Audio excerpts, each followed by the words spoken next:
When a single ship blocked the Suez Canal in 2021, it froze $10 billion in trade for 6 days. The Panama Canal is the same.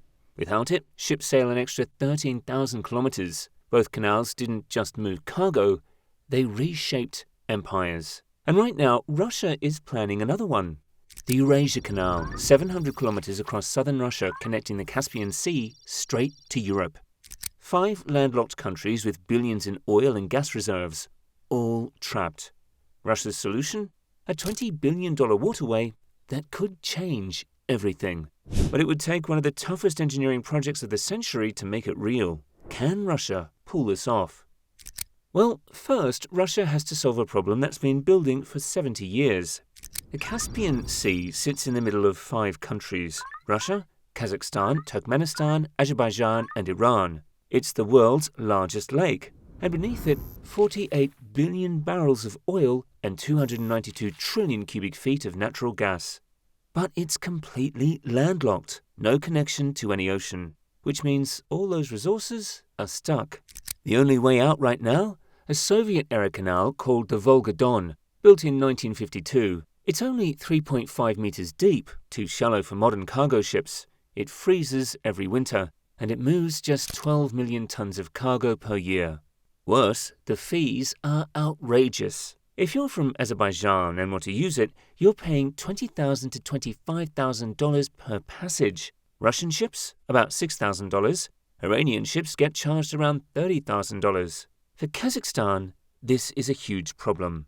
They're one of the world's top 20 oil producers, but 80% of their oil exports go through pipelines controlled by Russia. When Russia shut down one of those pipelines in 2022, Kazakhstan lost millions per day. Economists say landlocked Central Asian countries pay 1.4 times more to trade than countries with seaports do. So Russia's solution is simple: replace the old canal with a modern one. Here's the plan. Back in June 2007, Kazakhstan's president Nursultan Nazarbayev proposed building a brand new 700-kilometer canal to connect the Caspian Sea to the world. The plan was to follow this natural corridor called the Kuma-Manik Depression. Millions of years ago, this area used to be a strait that connected the Caspian and Black Seas. It's flat grassland, which makes it way easier to build on than mountains. The canal would start near the Kuma River, pass through lakes and reservoirs, link up with the Don River, flow into the Sea of Azov, then through the Kerch Strait to the Black Sea. From there, Bosphorus, Mediterranean, and the world. Unlike the old Volga-Don Canal, this new Eurasia Canal would be modern, around 6.5 to 7 meters deep and 110 meters wide. It could handle ships carrying up to 15,000 tons, triple what the Volga-Don can manage. And with only 13 locks, it would be faster and far more efficient. Capacity-wise, it's a game-changer. The Volga-Don moves about 12 million tons of cargo a year. The Eurasia Canal could handle 75 to 100 million. For Kazakhstan, that's not just logistics, it's independence. Today, most of its exports rely on Russian-controlled pipelines. One shutdown, and the economy stalls. With its own canal, Kazakhstan would have a direct route to global markets. Economically, it could transform the region. Logistics hubs, oil refineries, warehouses. Estimates say over 200,000 jobs would be created across southern Russia, Kazakhstan, and the Caspian region. If the canal could capture even 5% of the cargo moving between Europe and Asia, the countries involved could make billions in transit fees. And China stands to gain too, with a shorter, faster route for goods moving to Europe through Central Asia. On paper, it makes sense. The Eurasia Canal could rival the Suez or Panama, except it's not that simple. Building the Eurasia Canal wouldn't be impossible, but it would be one of the toughest engineering projects today. First, engineers would need to move 150 million cubic meters of earth, roughly the same as the Volga-Don Canal, and pour 3 million tons of concrete for the locks. But unlike Panama, the route crosses one of Russia's driest regions. The Kuma-Manik Depression gets just 200 to 400 millimeters of rain a year. That raises the biggest question: where would the water come from? And there's another issue. The Caspian Sea sits 27 to 29 meters below sea level and is dropping about 7 centimeters a year. By 2100, it could fall 9 to 18 meters. Water would have to be pumped up twice to fill and operate the canal. Engineers propose 3 options: finish a Soviet-era Volga pipeline, pump from the Volga Delta, or divert floodwater from nearby rivers. All are expensive, and the canal would still need 1.5 cubic kilometers of fresh water annually. Then you've got the soil problem. The depression has a high salt content, which means brackish water could seep into farmland. Hundreds of kilometers would need concrete lining, adding billions in cost and years to construction. Locks alone could take 3 to 4 years. Full excavation, another 4 to 5. Total construction, including infrastructure, could take 10 to 15 years with 50,000 to 100,000 workers. Now, people sometimes compare this to Suez or Panama. In terms of length, yeah, it's massive. At 700 kilometers, it would be 4 times longer than Suez and 8 times longer than Panama. But in every other way, it's not the same. The Eurasia Canal is designed for smaller vessels. Suez can handle ships carrying 160,000 tons. Panama can handle 120,000 tons. The Eurasia Canal tops out at 15,000 tons. Still, for Central Asia, it would be a huge deal. And the engineering?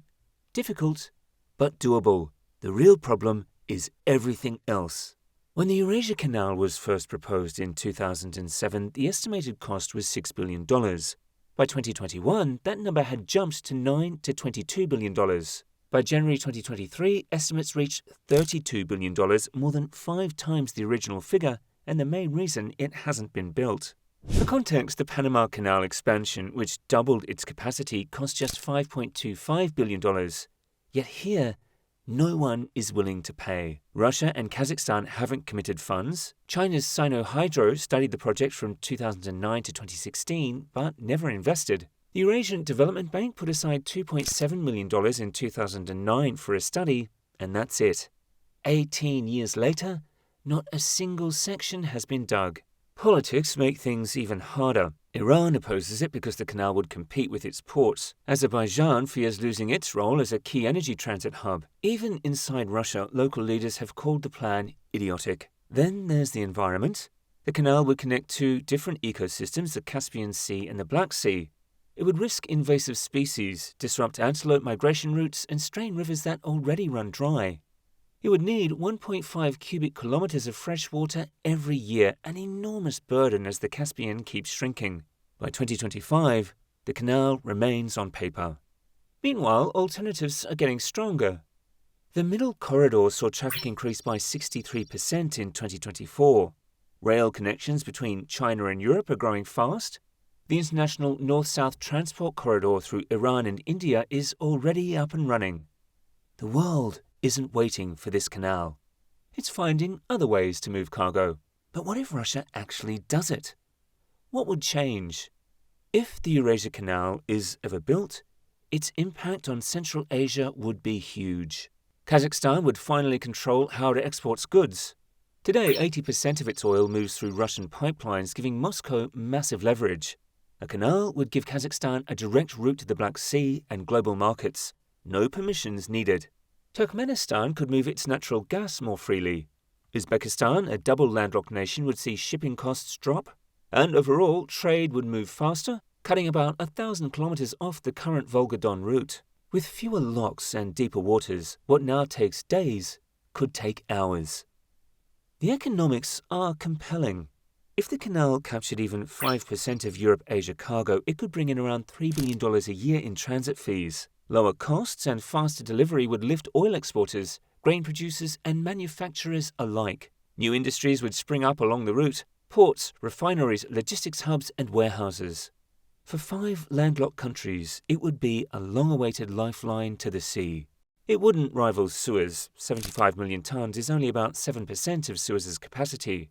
Most cargo would still go through Suez or rail corridors. Still, for Kazakhstan, Turkmenistan, Uzbekistan, Kyrgyzstan, and Tajikistan, it's not just infrastructure, it's independence. Finally, they would have control over their own trade. So can Russia pull this off? The Eurasia Canal could be a major achievement.